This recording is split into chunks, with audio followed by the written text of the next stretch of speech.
Some great hair, actually. Thank you. So hello, Brad. Brad Hobson from San Diego.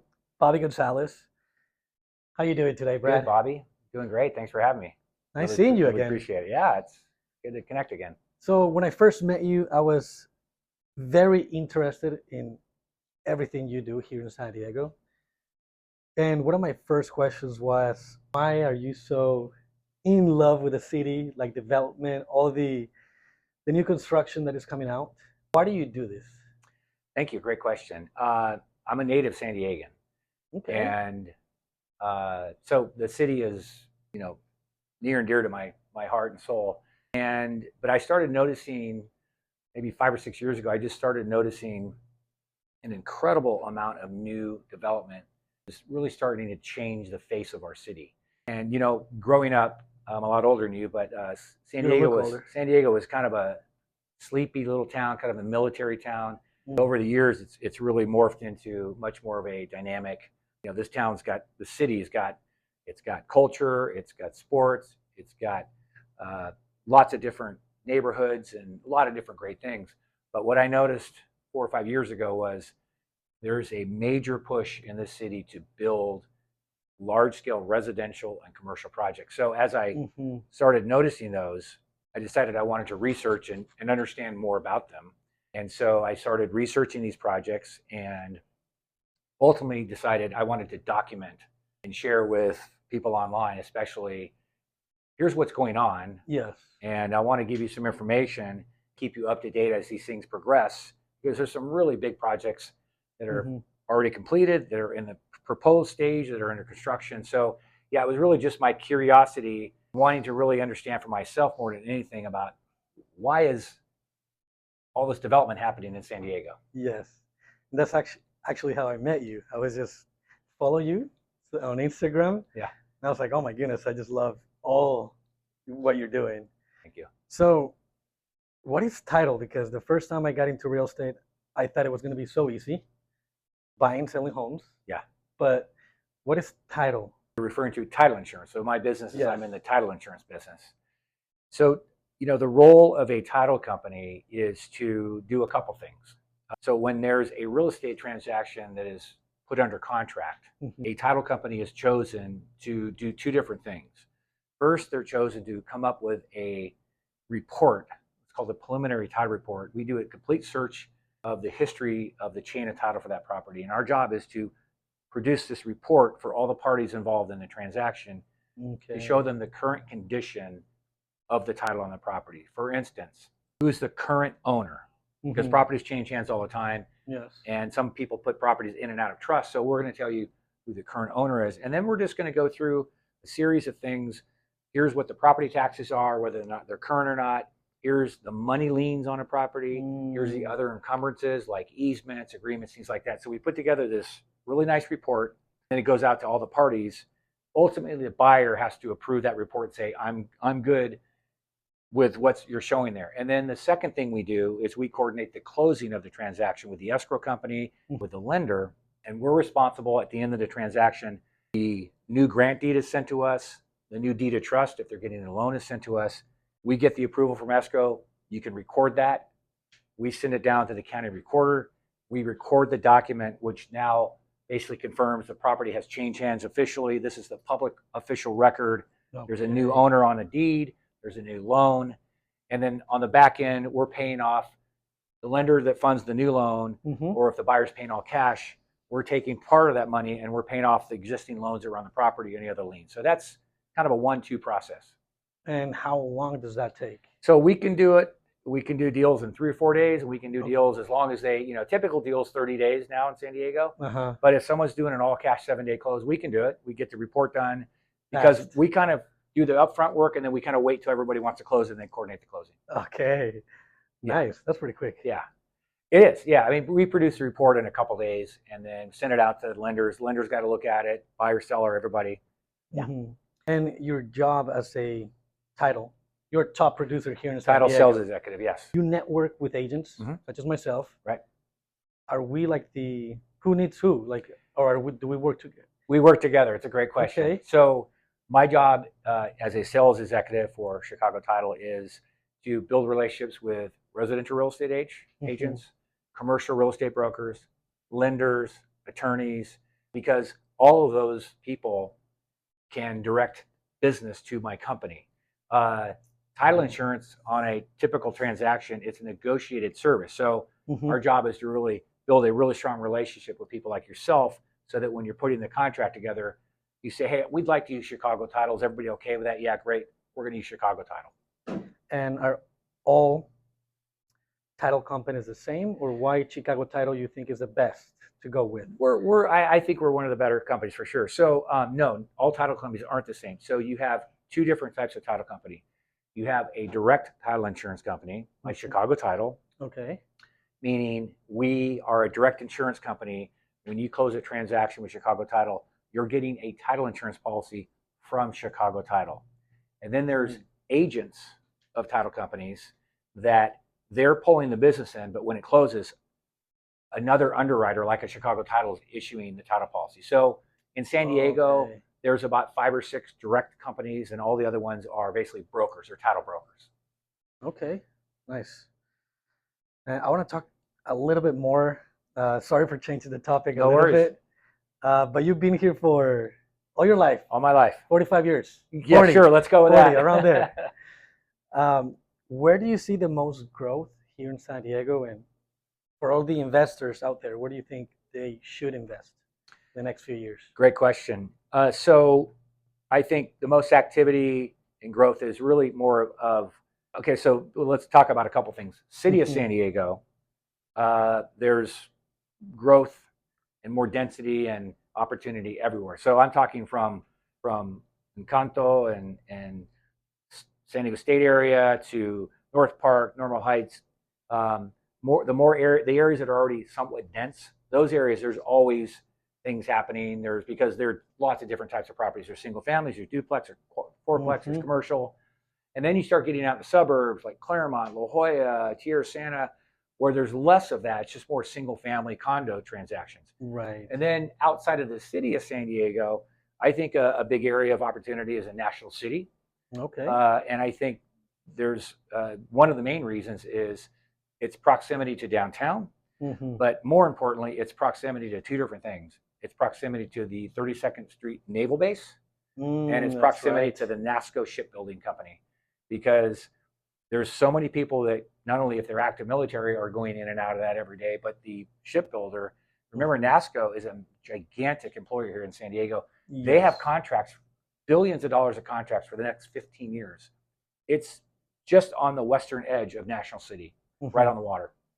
So I think it's been a really good opportunity for 5 or 6 years, but I think that's always going to be because there will always be people that need to or want to live there because they want to be close to work. Nice. And it's also close to downtown, like you said. Yep. Close to Tijuana. Yep. 20 minutes.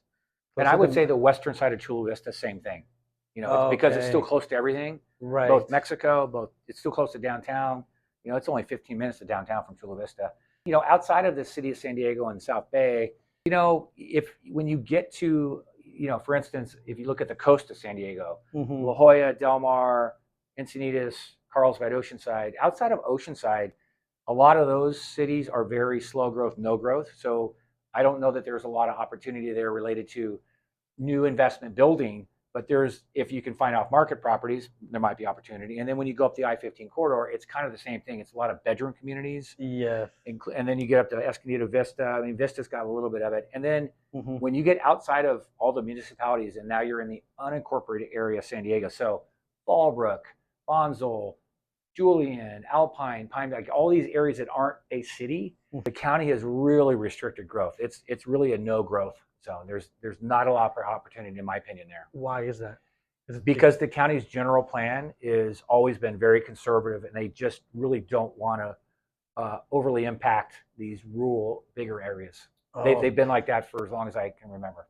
Okay, so it's more like ranch homes? Yeah, just more of the rural areas. And so contrasting that with the city of San Diego is completely opposite. The current city council is very pro-growth, density, as much housing as they can do. And that's why you have complete communities. You have all these ordinances that are giving incentives to investors, developers to build more product. it's mostly apartments that are being built, very little for sale product. Okay, wow. Mhm. I didn't know that. Yeah. So I've been living in downtown for the past 17 years. Cortez Hill, beautiful area. Yeah. I don't know if you know, but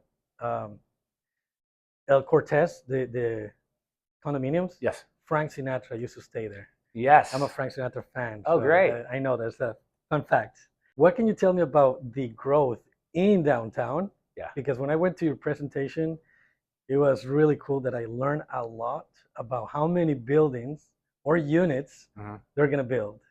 Yeah.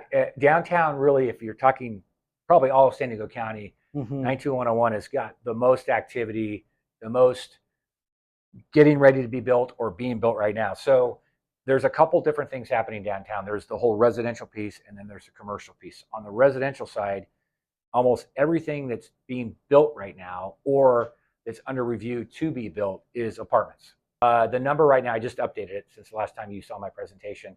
So Okay. if you take, it's about 4,600 apartment units that are either in the process of getting permitted or are under permitted or under construction right now. 4,600. 4,600 in downtown San Diego. Okay. It's a lot. Uh-huh. There is one large condo project that's underway right now. Mm-hmm. It's the between 8th and 9th. BOSA Development's doing that. That will be a couple years off, but that's a 389 unit condo project right in the core of downtown between B and C and 8th and 9th. It's a whole block.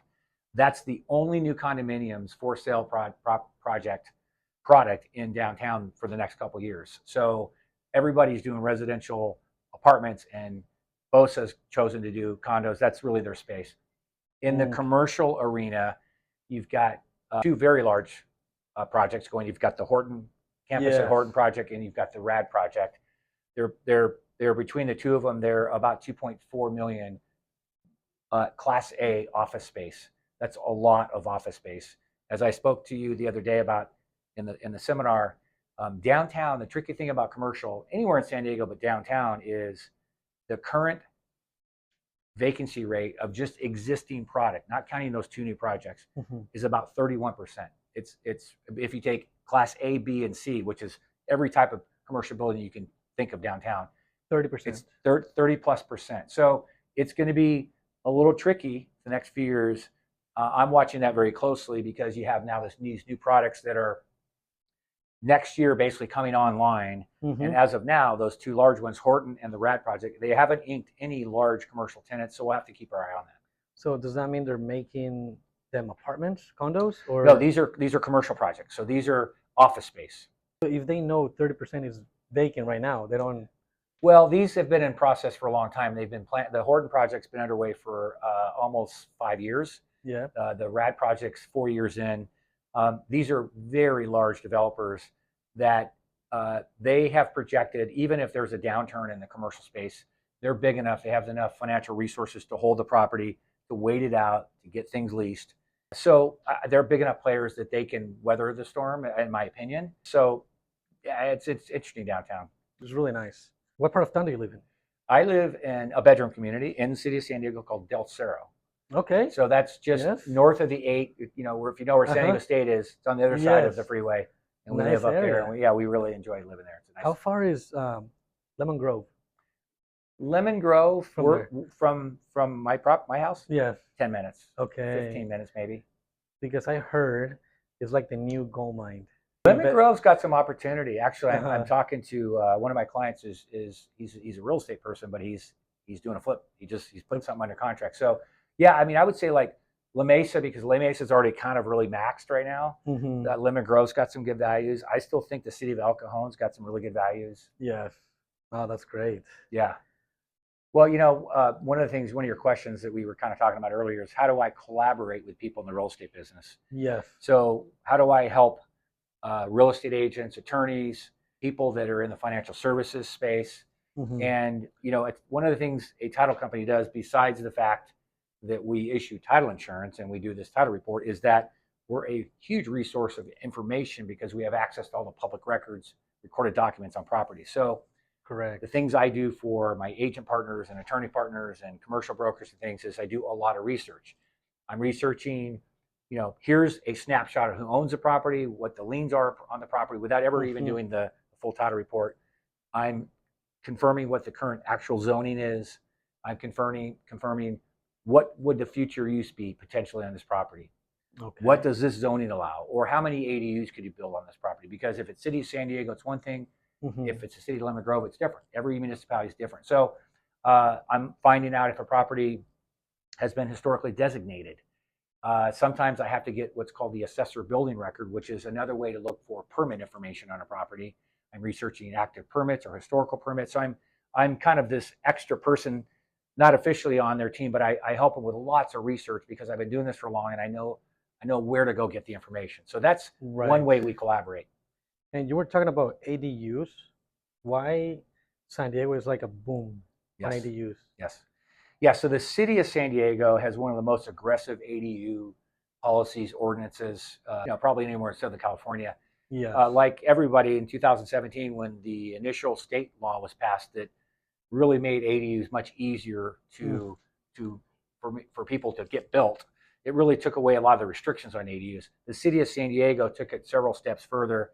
They're just very aggressive. Like I spoke before, their current city council, the current sort of ideology they have is they want as much housing as they can get because there's a huge shortage of housing in San Diego. Yes. Partly because there's not a lot of land left to build new housing, which is why you have mostly infill projects.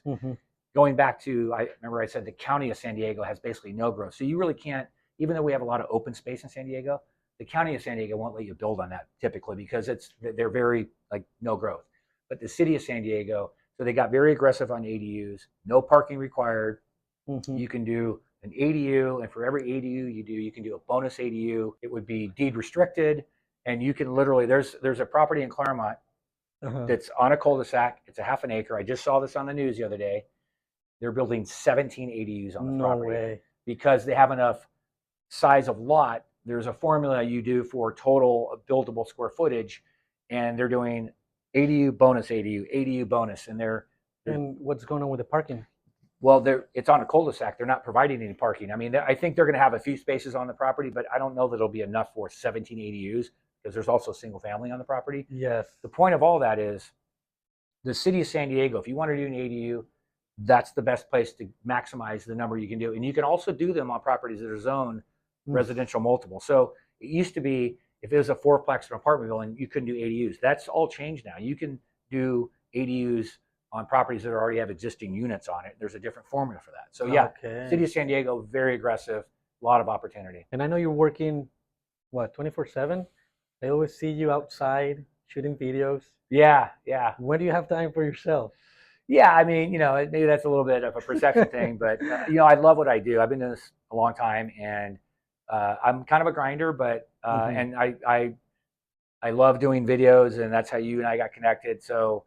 I'm weekly shooting at least 1 or 2 videos. Yeah. I'm also, working with my agent, my agent partners, and my commercial agent partners and attorney partners. So I'm doing a lot of behind the scenes research and doing that. So, but I also have a family and children and grandchildren, and you and I've talked about. We've talked about Mexico. I have a property in Rosarito area, which that's our little go-to happy spot and quick little getaway. So yeah. I mean, it looks like I'm working all the time, but I'm not.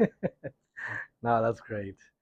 So you do title as your business, but you're doing those videos. Do you get any payment from there, or do you just do them for fun and to learn? It's a little of both. I'm first and foremost, it's my passion project. Okay. I like I said when we started, I really wanted to document what was happening and share it online so that people could follow along and just understand. Because people are driving by and they're seeing a building going up. They're like, well, what is it, first of all? And how did they even get the permission to do that? But the second part of your question is yes. People like you come across me and we become partners in the business. I have a lot of people that follow me that, a lot of my audience are in the real estate world. And so it's a great way for me to stay top of mind, quite frankly.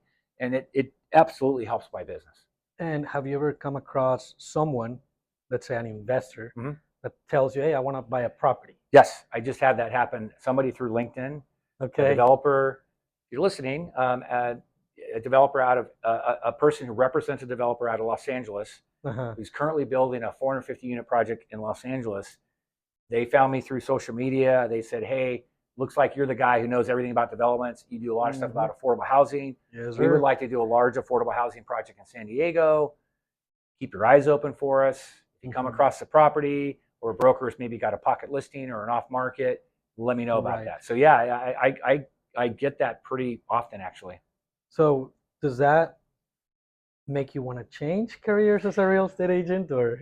Yeah, no, I'm really happy in the title space. If I was a little younger, maybe, but I just really like what I do. You know, I try to have a heart of service. So, you know, I'm basically a vendor in the title space or in the real estate space. So, you know, the people that are putting the transaction together, real estate agents, attorneys, I'm somebody that helps them and helps them facilitate. So I just really like that role.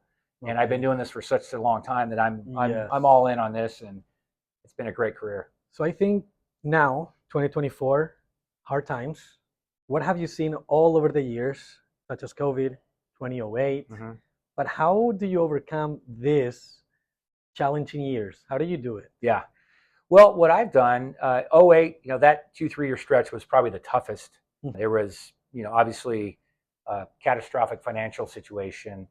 I think for me, what works is just continue to stay in touch with my existing clients, continue to stay in touch with people I'd like to work with, but most importantly, continue to add value somehow, some way on a consistent basis.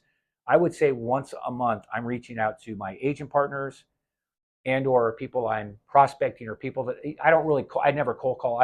I'm prospecting people that already know me, but I'm also offering, hey, here's some information that might be of value to you in your business, or here's an idea, or hey, here's a tool that we have that can help you as a real estate professional. So I just, if you consistently do that, I think anybody that knows me comes away with a thought pattern of this person wants to help me. He's consistent. He's probably going to be a valuable person for me either now or later. And that's what I did. I had to grow. I had to, you know, I had a client base this big, but they were doing a third of the business. So I had to kind of grow it wide. And, you know, we all made less money for a few years, but I was all in, and I was proud of the industry to kind of group together and get through all that.